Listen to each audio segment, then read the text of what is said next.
Söyle Turna. Söyle güzelim.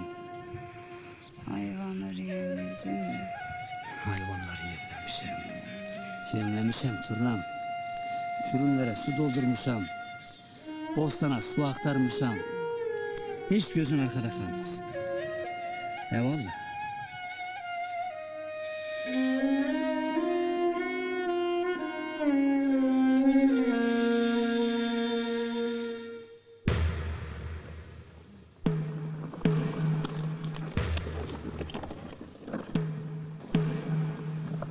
İyileşeceksin Turnam. Bir gün 100.000 yaşına geldiğimizde bu dağlar sırtımızı tarayacak Turnam. Belki çocuklarımız olacak. Bizi çocuklarla anlatacaklar. Dayan Turnam, şimdi yaşama zamanı. Biz neler gördük Gezi'den. Bu dağlara mı yenilecek he? Biz bu dağlara ne yaptık ki? Ağaç diktik.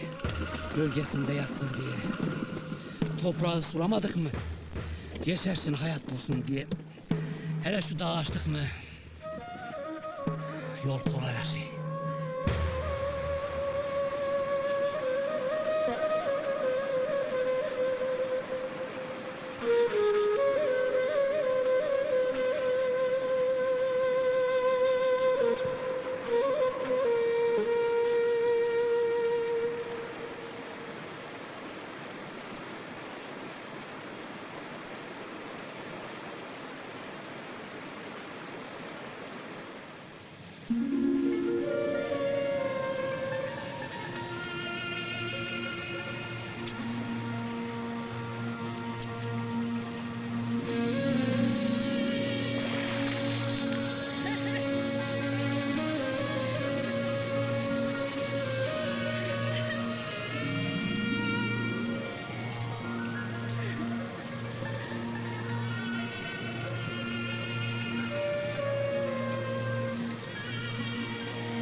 Nesini? Nesini? Nesini? Nesini?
durduruyor.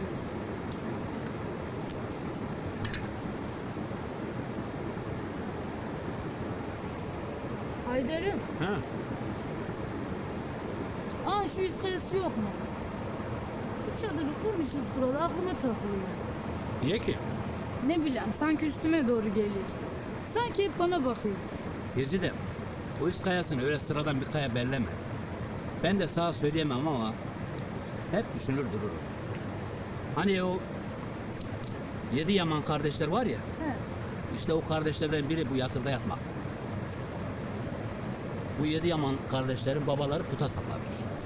Ama hiçbir kardeş puta tapmayı kabullenememişler. Bir gün babaların olmadığı bir zamanda putları yerle bir etmiş, hep kırmışlar. Sonra babaları bir gün çıka gelmiş, hepsini de öldürmüş. Putları kabullenmeyen halk bu 7 kardeşi 7 kahraman ilan etmiş. İşte o gün bugündür bunlara 7 Yamanlar derler. Hem bu kaya her yerden görülür.